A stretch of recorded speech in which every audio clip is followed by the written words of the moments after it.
Okay, here we are at Clarke, previewing this Sunday sale, January the 19th. The sale starts at 11 a.m. But before I go any further, let me wish everyone a happy new year and thank you for a great year last year. Hopefully we do the same again this year. Anyway, this sale we have a load, a big load. We have a large collection by the author of this book, Jerry Terranova, a lot of cigar collectibles. Everything that we have in the sale is in the book, so go to our website to check it out. So we're going to start off with this. This is called a Smoker's Companion. Art Deco, nickel, little matches in there, it opens up here, quite rare. This is part of the cigar collection we have. I believe this is estimated 6 to 900 or 8 to 12. Once again, check the website. We have this large bronze Japanese sculpture here, which Senko I'm sure will talk about. Over here, part of the cigar and collection. This is one lot of what they call guillotine cigar cutters. They actually work. Don't put your finger in there. I had my little guy in last week and I saw him messing around with it. Over here, some of the beautiful smalls we have this Epern, our Taza, nice Empire style, beautiful gilding on the bronze figure with a beautiful cut glass top, probably late 19th, early 20th. Here, a rare clock. We have a lot of nice clocks in this sale. This is called the Bollard clock, or Whitney calls it the Bollard clock, but in Ireland we would say Bollard. But we leave that up to you to decide. A very rare clock, estimated 1,000 to 15. Below that we have this wonderful, I believe it's Jules Leleu cabinet. This is back in the sale as a result of a non-payer. So if you are to our website, we give the name and the address of the non-payer, so no other auction houses get stuck. A lot of good carpets in the sale. So we're going to have a look at this one here. This is a Tree of Life. Wonderful size carpet, hardly used, nice pile, great colors. Looking at the back of it, I would say it's probably a Kashan. Okay, and here before we go in the main room, part of our mid-century load of sale, we have another pair of these Wendell caskets. They're called Gannett chairs. Just break a couple of things first. I believe these are, the consignor had only X amount of them. These are, I believe, are the last two. Don't quote me on it, but if there's anything, there's only one pair left and we've been trying to get them off. But these are the last two that we believe. Okay, nice pair of little Murano glass vanity top mirrors there. Over here, as usual, we have Steinways in the sale, but this time we have three. This one here is a beautiful with the nice Chippendale style with the ball and claw feet. Model S.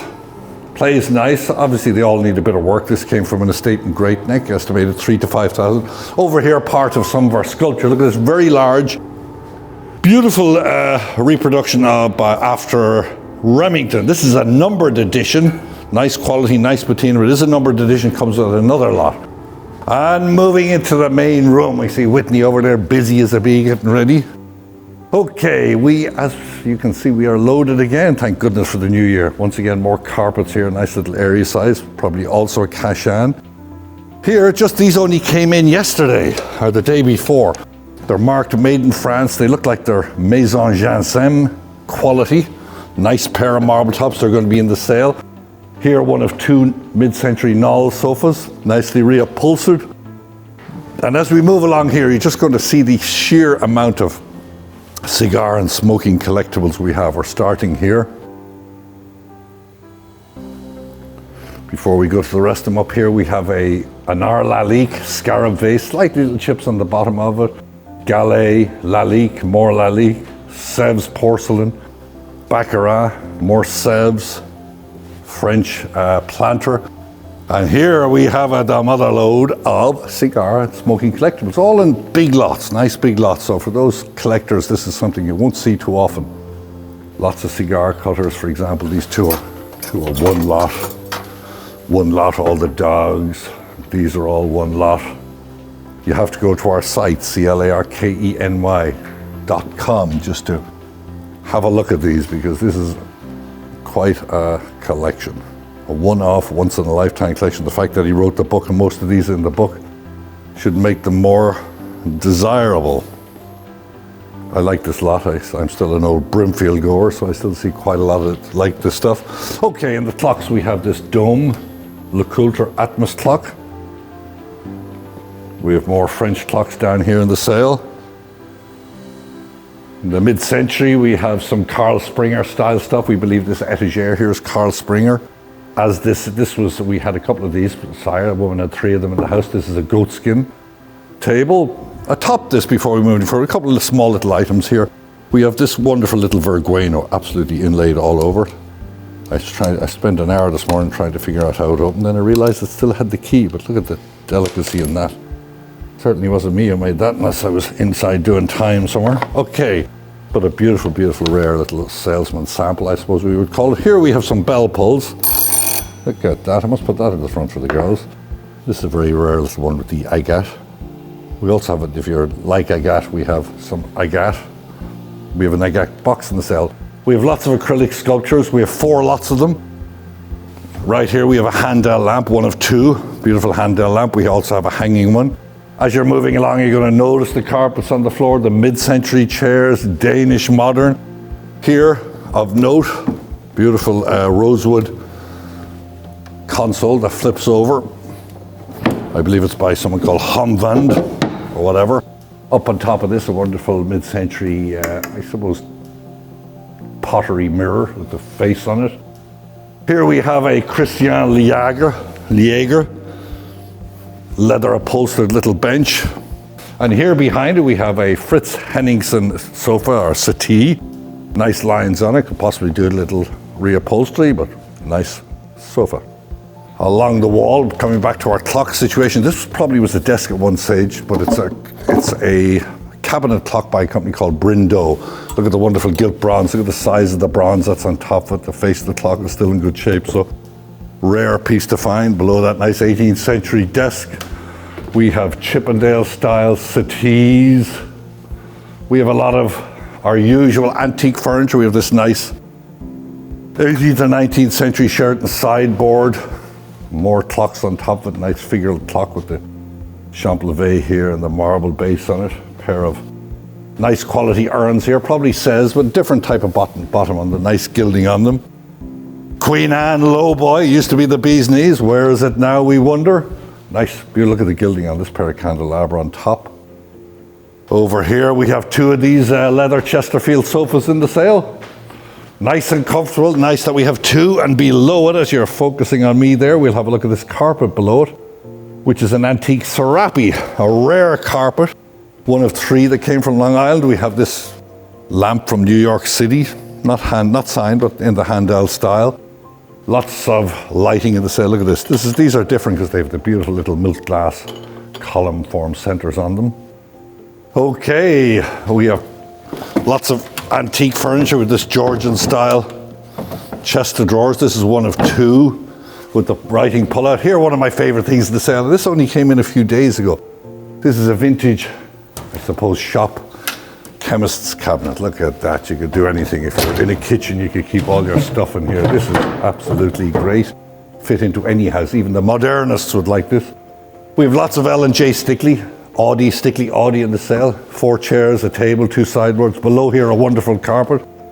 Came from the same estate as the Tree of Life. It's a Kerman. Absolutely great patina. Nice to have the green in, and not because I'm Irish. We must remember my Gregor's fighting this weekend. Okay, we move right along over here. We have another Handel lamp chandelier here. Here we have lots of ashtrays from the smoking. Big lots of ashtrays in the sale. It's from this cigar smokers collection. By the Cigar Collectibles. A really great lot. You should come in and view that, any people viewing outside. Below here, another, this is probably Haris, but it's Serape style Haris. Really nice, I love this. Bit of wear and tear on it. Okay, as you stay there, as we're moving along, we got Stickley Audi, we got more candelabra, we got oak furniture, marble pedestals, Stickley Audi sideboard here, overmantel Sheraton style mirror there. Jules Lullieu parlor set, once again not paid by an internet bidder, but we put his name and his address so you can phone him if you like on the sale. Over here is our sort of little mid-century section here. We have a nice lucite table. I'm going to sit on this Florence, and I don't know who told those 2, I don't even allow my kids on the sofas. Look at these 2 animals here, huh? Get out of there. Anyway, good looking size, these 2. Good condition. Look at this fellow over here, kind of whistling to his buddy. Nice pair of upholstered chairs.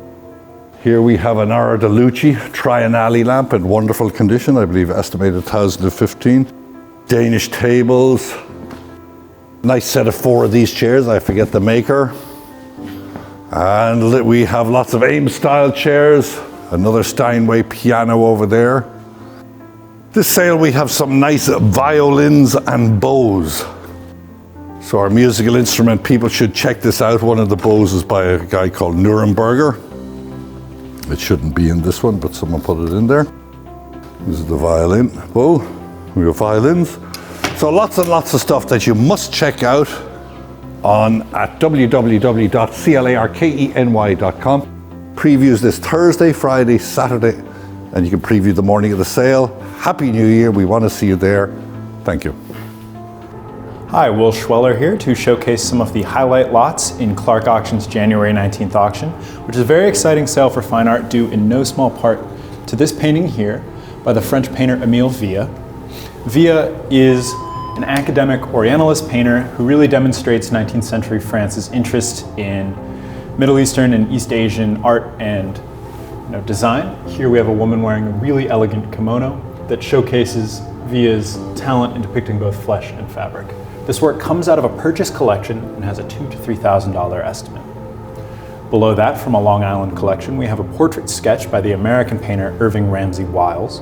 Wiles was a student of William Merritt Chase and is known primarily as a portrait painter of the American upper class in the sort of turn of the century Gilded Age. This painting here comes out of a Long Island home and has a $1,000 to $1,500 estimate. It was included in the 1967 Chapelier Gallery's retrospective of Wiles's work. Next to that, sort of depicting a different kind of American scene, we have this watercolor by the American painter Thomas Waterman Wood. Wood was a Vermont artist whose interests were in agrarian and small-town themes. He documented the effects of the Civil War on small-town America, and here shows a grandfather with a grandchild coming out of the barn. This work from 1889 is titled A Visit to the Barn and comes out of a different Long Island collection. I'd just like to point out it's got a really charming wheat shaft frame that sort of ties in that agrarian theme. Flanking that, we have a second Émile Villa painting, this one also with a $2,000 to $3,000 estimate, that again showcases a really fine detail of both fabric as well as the harp that the woman is playing here. This is from that same purchase collection. Below that, from a Long Island collection, we have an oil on board by the Canadian painter Henrietta Mabel May, commonly just referred to as Mabel May.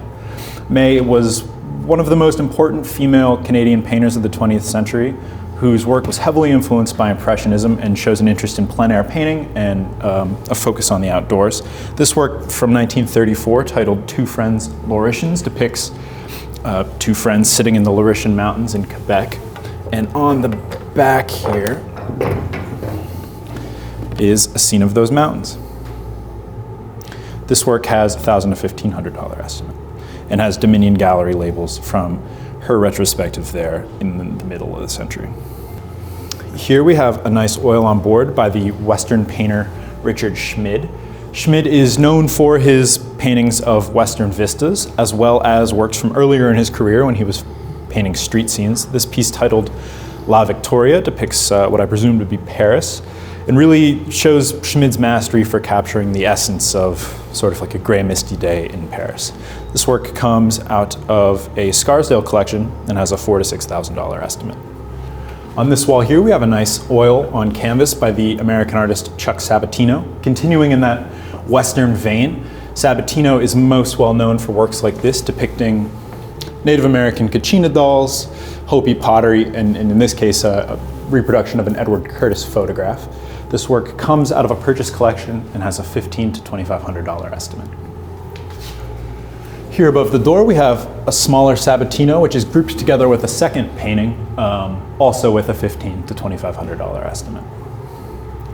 From the same Scarsdale collection as the Richard Schmid, we have these two crayon drawings by Thomas Hart Benton, grouped together with a $2,000 to $3,000 estimate. Both works are studies for his painting The Pathfinder, which is from his first mural series. These works are thought to be from around 1925, and while figures are relatively abstract, it shows Benton's interest in composition and sort of a cubist feel.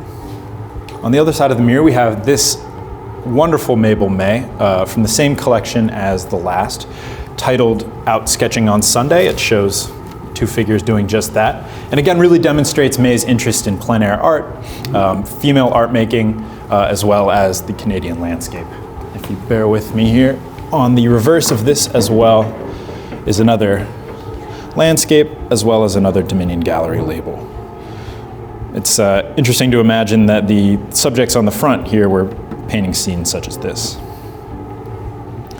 Above it, we have a charming little oil-on panel by the Michigan-born, Florida-based painter Orville Bowman.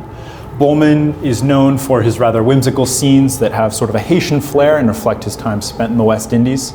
This piece, which is titled The Patrol, comes out of a Brooklyn collection and has a $3,000 to $5,000 estimate, as well as Hammer Gallery labels on the reverse. And next to that, lastly in this gallery, we have the second of the two Sabatinos that are grouped together. Again, they have a $1,500 to $2,500 estimate. I'd like to quickly point out a lot of the works that we have here in the main gallery, including this pair of illustrations by the Western illustrator Jerome Podwell. Podwell is known for these rather detailed and marvelous pulp covers of Western scenes depicting action, romance, political intrigue, you name it. Grouped together, they have an $800 to $1,200 estimate, and this particular pairing is one of 5 we have in this sale. Below that, we have a pastel by the French painter Pierre Boncompin that sort of fuses a Matissean interest in Mediterranean imagery with a Milton Avery-esque composition and use of major color fields. This work has a $400 to $600 estimate. Above the clock here, we have an oil on paper on board by the British artist Duncan Grant. Titled The Ugly Sisters, this is a preparatory sketch for the story of Cinderella, a mural that Grant worked on with fellow Bloomsbury artist Vanessa Bell in 1944. This work has a $1,000 to $1,500 estimate and is really a whimsical depiction of the Cinderella story, particularly interesting now that the Bloomsbury group is sort of coming back to popularity. Below that, we have a second of the Pierre Boncompins, again, a very Mediterranean palette and tremendous composition. I think it's a really striking piece.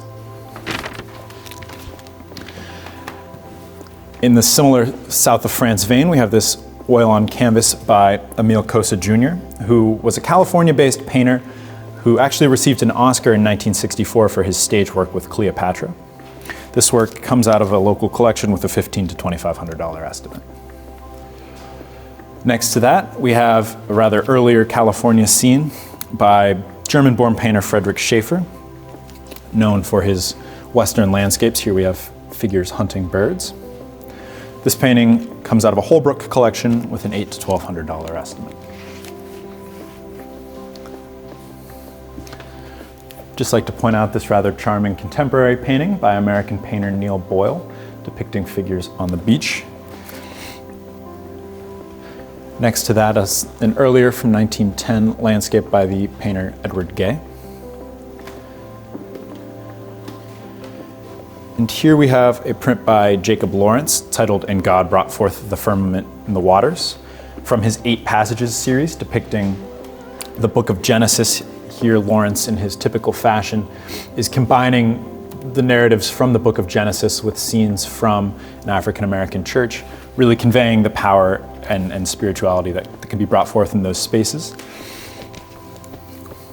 Here on the other side of this great apothecary chest, we have the second of 2 Lawrences. This particular piece is titled, And God Said, Let the Earth Bring Forth the Grass, Trees, Fruits, and Herbs. I'd like to point out several James Montgomery flag drawings that we have in various mediums, including pen and ink and charcoal.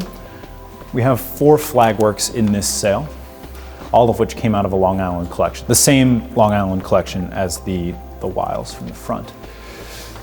We have a pastel by Emilio Grausola and a striking portrait by the Spanish painter Enrique Navarro,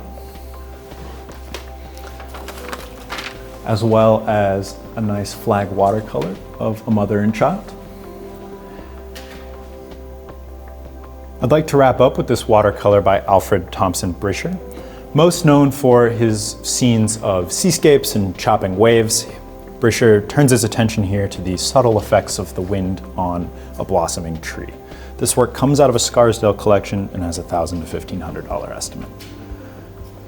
I'd like to apologize for flying through these last groupings of works, but this is truly a packed sale, and I encourage you to check out our catalog at www.clarkeny.com to view the rest of the works. And if you have any questions or if we can be of any help, don't hesitate to contact us. Thank you. Hi, I'm Senko, and I'm going to walk you through some of our highlights for next Sunday's sale. We're going to start here with several works by Chinese-American artist Qin Yi. She's a first-generation Chinese-American, born in Nanjing, but the family had to flee the Second Sino-Japanese War. Eventually, she made her way to the US, got her undergraduate and her master's here in New York. She began working in abstract. We see several distinct periods here within her work. This watercolor here, with the apple cores, is one of her earliest works. This is from 1955, just about the time that she started working at the United Nations in New York.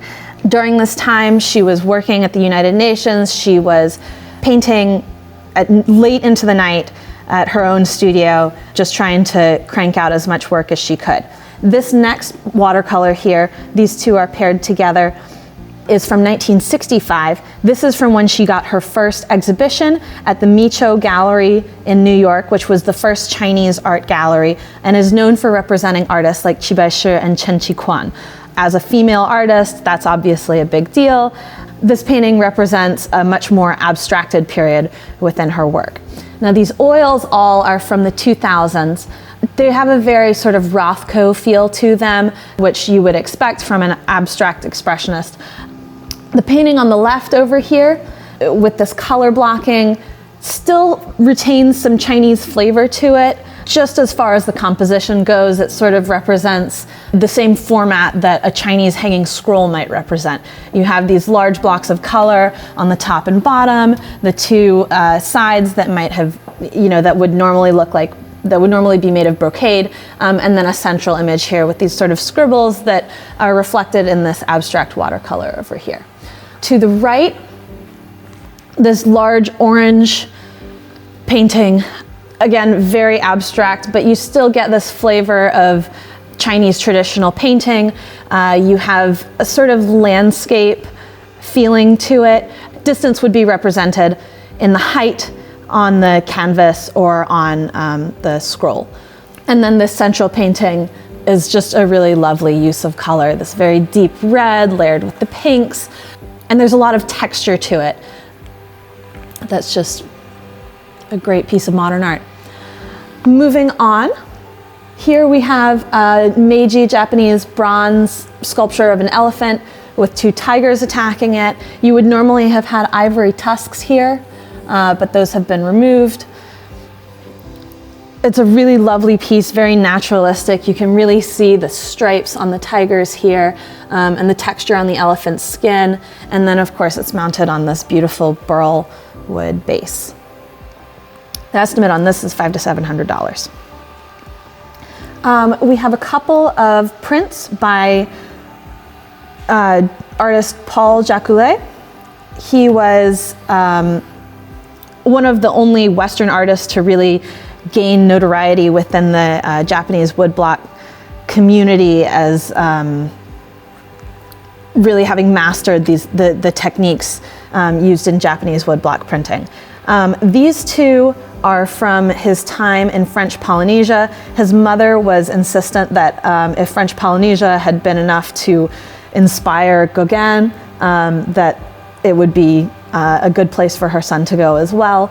And so these are really just nicely done, very well preserved colors, a little bit of condition, a little bit of toning on the outside, some pinholes, but generally in really excellent condition. Two of my favorites here are from this series of the 7 lucky gods, which are here represented as courtesans. These are traditionally male figures, but Jacoulet, as an openly gay artist at the time, really liked to incorporate this flavor of gender neutrality into some of his works. And so here you have the god Ebisu with the fish. You would normally see a fishing rod and a large jar of sake here. And then here we have the god of wealth, Daikoku. I love the really bright yellows on these. They're just really fantastic prints and in excellent condition as well.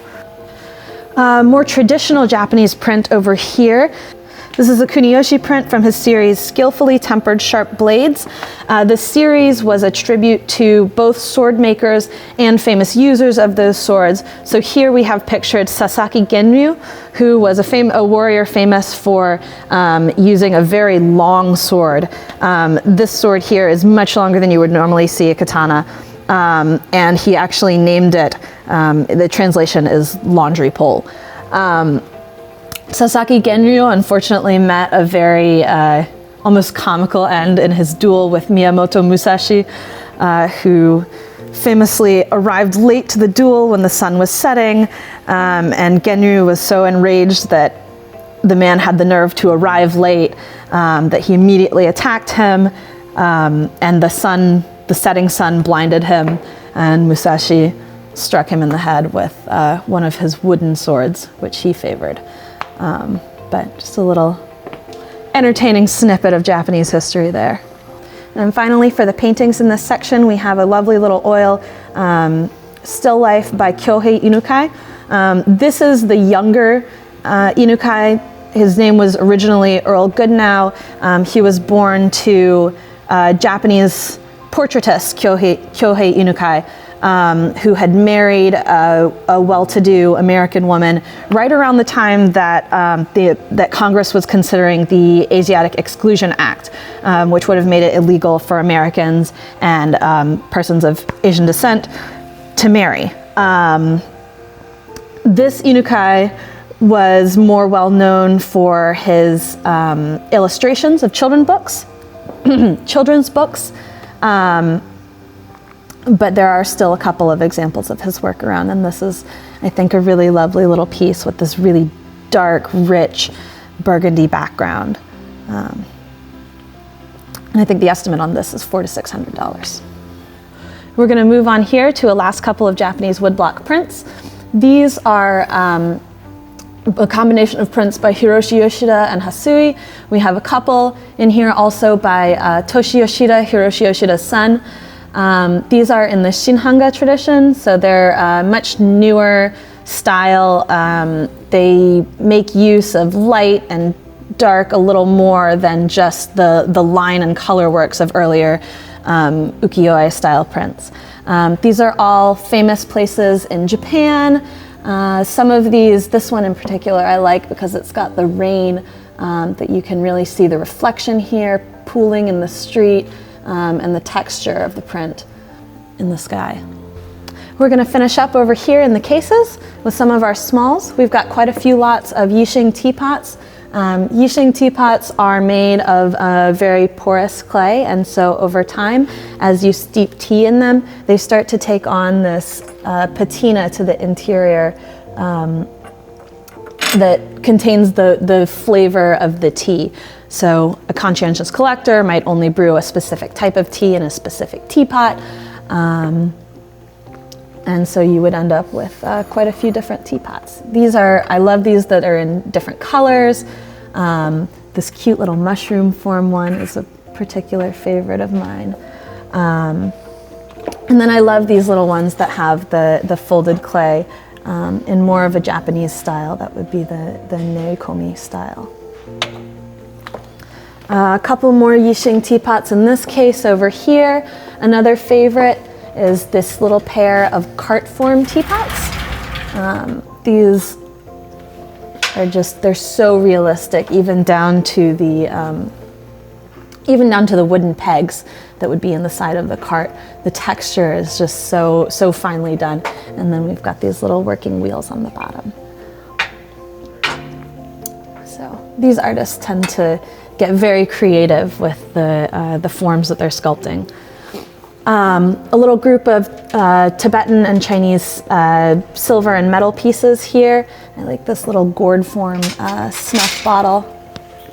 That's actually made of a gourd and has these cute little turquoise and silver mounts on it.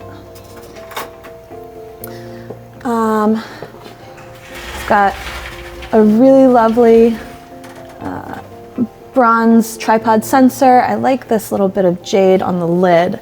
It's a nicely carved piece of white jade. that's been used to mount to the top of that, which is fairly typical for later additions to bronzes. Some little bits of cloisonne down here. This is a nice little quatrefoil planter. It's got some good age to it, nice color, a little bit of gilding to the rim and the underside. And then finally, I'm going to finish up with this lamp here in iron red and this grisaille pattern here. Lots of nice little scenes here. It's been broken and repaired, but still it's been very nicely done. And it's just a really charming little piece that's been mounted as a lamp.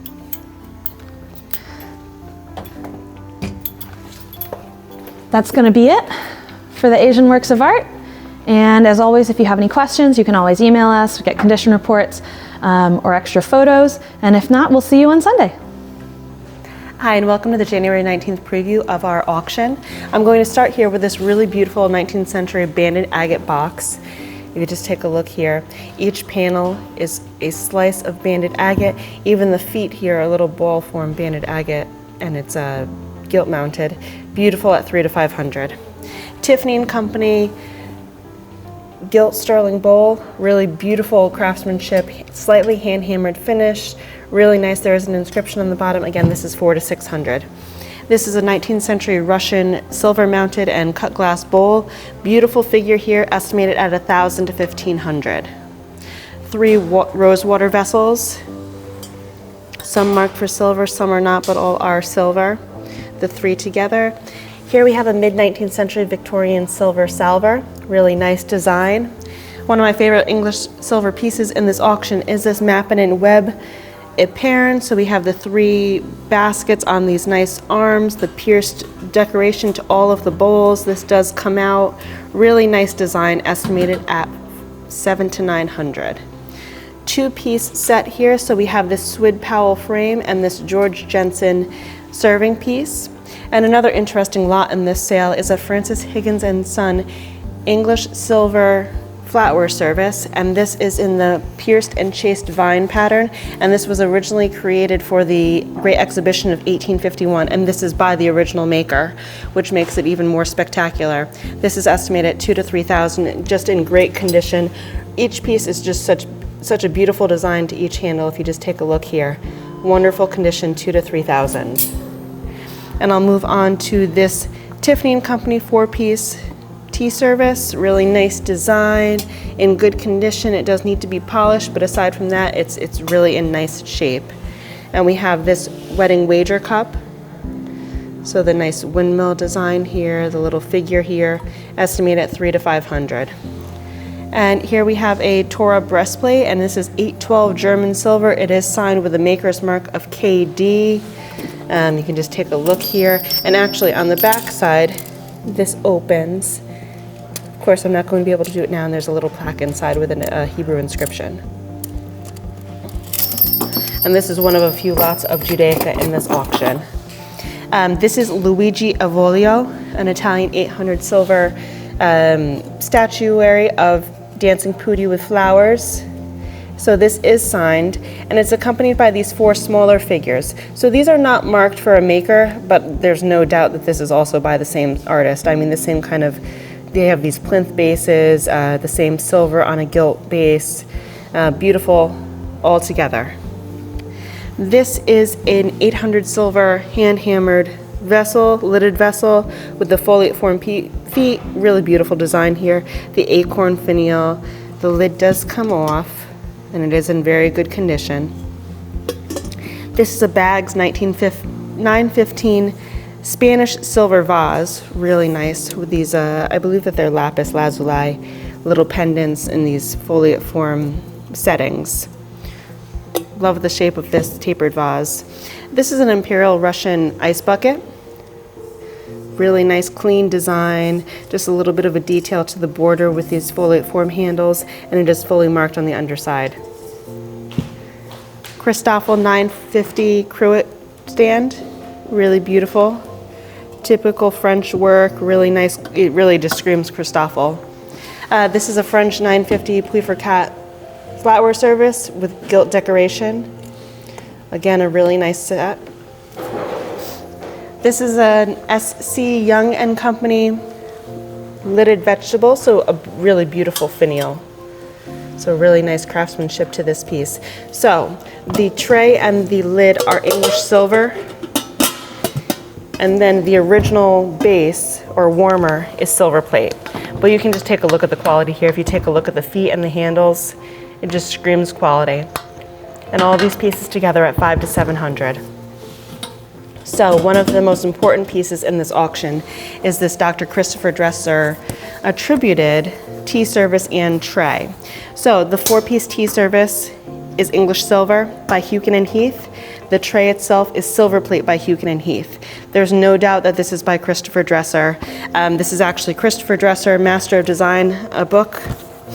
And these are examples of his work. I mean, stylistically, if you took a look at the way in which these are hand-hammered, there's absolutely no doubt that this is by the same artist. Christopher Dresser was early to late 19th century English silversmith. He worked typically for Hewkin and Heath. He was an important, innovative designer far beyond his time. This is estimated $2,000 to $3,000, but a recent teapot of his that's actually also illustrated in this book just sold for $400,000. So I recommend everyone take a look into who he is and some of his work. Of course, I can't find it now, if you just give me one moment. So it was this teapot that was recently sold in the last month and a half for $400,000. So he's an important guy, a really interesting silversmith, and I hope you all are able to come and take a look, and hopefully we'll have some interest in this. This is a J with German 800 silver basket. But if you take a look here, we have a lemon branch across the half of this bowl that's just wonderfully, wonderfully designed. The detailing is just beautiful, really beautiful. Nice footed basket. Another interesting silver piece in this auction is by Kate Harris, late 19th, early 20th century female silversmith who worked in London. I mean, this is just the epitome of Art Nouveau design. You can just see this organic design throughout the base of the vessel, and just look at this face. She's absolutely stunning. Her head is wrapped in these leaves. She's beautiful. Her face is beautiful. And again, this is attributed to Kate Harris, but it's no doubt by her. It's by the silvers company that she worked for typically, and it's just absolutely stunning. $400 to $600. Here is a silver plate piece in this auction, Mexican silver plate artist Emilia Castillo. Nice hand-hammered design to this vessel. And then we have the bird form handle that's inlaid with turquoise and these little glass eyes. Really wonderful. It is fully marked on the underside. So if you take a look at that. And then we'll move on to a piece of Indian Kuch silver. So unmarked, but a beautiful, beautiful ewer or pitcher. You can see the snake form handle here. There's fish throughout this piece. Really beautiful embossed work throughout the vessel. Estimated at $400 to $600. Here we have a grouping of continental silver. So we have a pair of continental candlesticks, and then this I'm sure is Italian. Look at the craftsmanship here. Beautiful face to the handles, pedestal base. There are a few condition issues, but overall in wonderful condition and beautiful form. This is a Israeli sterling chest service. So this is actually the Israeli army. So each piece is fully marked sterling. They are weighted.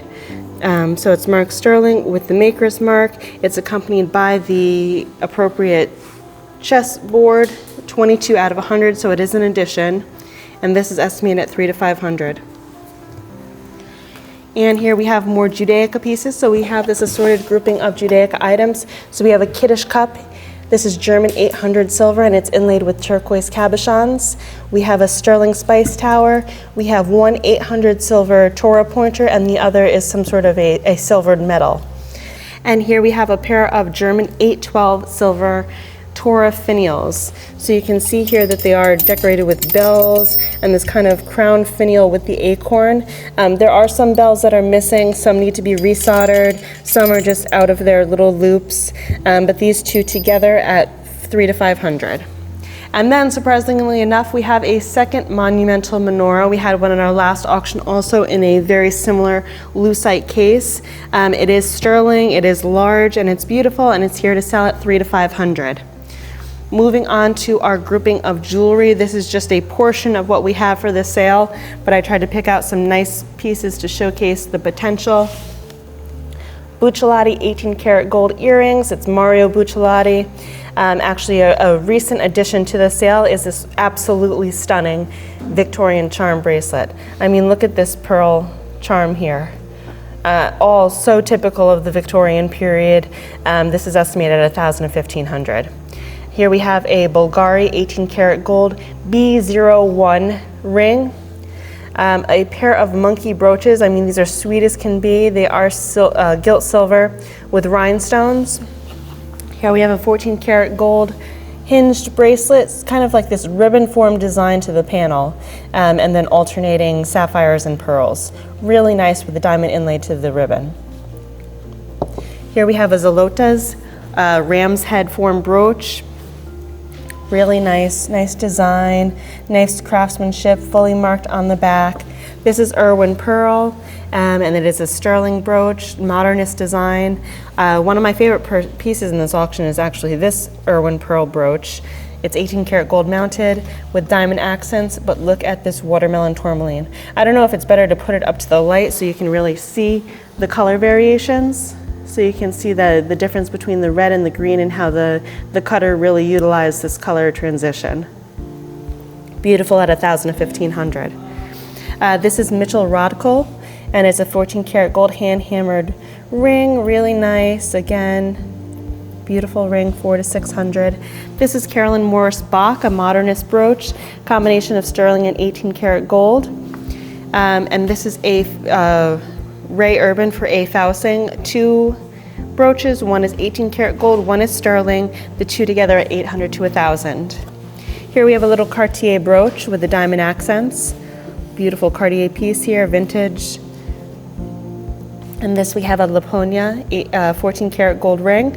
Really nice modernist design with a little white gold accents. Here we have a pair of vintage earrings. So each of these diamonds weighs about a carat each. And then with the accent stone on top, this is estimated at $500 to $700. And here we have a 14 karat gold and ruby necklace. Over 95 carats of rubies in this necklace with the diamond accents, and it does come with this certificate of information on the necklace. This is estimated at $1,000 to $1,500. I'm going to scoot back over here to this Angela Cummings for Tiffany. Beautiful 18 karat gold pendant on a 14 karat gold unrelated chain with little diamond accents at $300 to $500. Important Southwest jewelry necklace in this sale. This is by Frank Patania Sr. and this is estimated at $1,000 to $1,500. Beautiful design. Look up who he is. He's an important guy and his work is absolutely fantastic. Two more Tiffany pieces in the sale, perfect for Valentine's Day. Two silver lots, together at $300 to $500. Another Angela Cummings for Tiffany Feather. This is at $400 to $600. And then we have this signed squash blossom necklace. I believe this is by Herbert Harvey, and this is at $300 to $500. Victorian swag style necklace. So it's not actually Victorian, it's a vintage copy, but it's beautiful with all the diamond accents, platinum with a 10 karat gold clasp, and it's estimated at $400 to $600. So then we have this grouping of antique jewelry. This is absolutely stunning. Little pearl drops to the swag necklace with diamond accents. We have two children's bracelets. We have a 15 karat English gold charm bracelet, and then this sweet little antique ring. Wittnauer 14 karat gold men's watch. We have a Gucci 18 karat gold and silver watch with the original box. This one we have a Matthew Tissot watch. A nice collection of watches for this sale. This is one of two David Yurman jewelry groupings in this auction, so both with wheat chains. This is a Zodiac moon phase watch. We have two varying open face pocket watches, both in really nice condition. This is one of my favorite lots in the sale. I'm actually going to put it on just so you can see. I'll take my ring off. This is a Petri platinum and diamond ring, really beautiful. Each of these larger stones weighs about a carat. It's really a beautiful ring. This is estimated at 2,000 to 3,000. So I'll just put that there. This is a 14 karat gold ruby and diamond ring. And then we have this wonderful 18 karat gold antique emerald ring with diamond accents, and it's accompanied by this 14 karat gold and diamond enhancer. So I'm just going to pick these up and put it together so that you can see what it looks like. So together it's quite a statement, and it is a beautiful little emerald. Estimate of 1,000 to 1,500. Our second David Yurman grouping for this auction, so it's sterling 14 karat gold and colored gems. Beautiful Cartier style Art Deco compact. So it's 14 karat gold with enamel work, pierced little jade pendant, diamond accents. Really wonderful. I kept it open just to make this easier for myself. So it opens and here's the mirrored compact backing. And then it just all closes up. Really wonderful at 1,000 to 1,500. Two rings in this auction. We have this small diamond accented ring and this onyx and 14 karat gold ring. Lucien Picard pair of cufflinks with the pearl surround. We have these two rings together. If you just want to take a look at this, because it's a nice quality ring with the diamonds. Really nice. At 400 to 600, we have these 4 gold coins together at 6 to 9. I already did the Gucci. This is an Unger Brothers silver mesh purse, really beautiful. This is a Van Cleef & Arpels ring that just came in on Wednesday. So this is a really beautiful bypass style ring with the diamond accents, and it is fully marked. Here's a grouping of Victorian mourning jewelry. So we have 2 necklaces and a small 14 karat gold and woven hair brooch. 4 pieces together, so an assortment of gold jewelry. So we have this nice little diamond accented ring. This is a combination of a textured and polished gold ring. This little brooch, it is signed, but I don't know by who. And then this little colored gem and diamond ring. Here we have a grouping of contemporary silver jewelry. So again, this little brooch is signed. It's 14 karat gold and sterling. This ring is absolutely beautiful. I don't know who the maker is. Again, it's signed, but I don't know by who. The little Scotty is Tiffany and 14 karat gold around the eye, and this suite is Tiffany sterling and 18 karat gold. We have this grouping of coral jewelry. So we have some carved angel skin coral, salmon coral. These are Paloma Picasso for Tiffany. All of these pieces together at 400 to 600. And then we have this possibly jade necklace. Okay, and we're going to end my portion of the preview video with 3 phenomenal watches coming up for January 19th. So I'm going to start here with this absolutely wonderful Rolex Oyster Perpetual Submariner with the blue face. It is 18 karat gold. It's in very good condition, and the estimate is 10 to 15,000. Come and take a look. It's really wonderful. These all came from the same estate. And here, one of the most popular watches of the time is this Patek Philippe Nautilus. So this is the Patek Philippe. It is an 18 karat gold, and it is number 3700-11. The waiting list for the current model of this watch is about 8 years. So if you come and bid in Sunday sale, then you won't have to wait quite that long. It is beautiful, it's in good working order, and it is here to sell at 60 to 90,000. And ending our preview is this Breguet La Riviere du Tissard. Beautiful watch with the original box, the original case, the original paperwork in good working order. And again, this is 10 to 15,000. So that wraps it up for my auction preview of the January 19th auction, and we hope to see you there.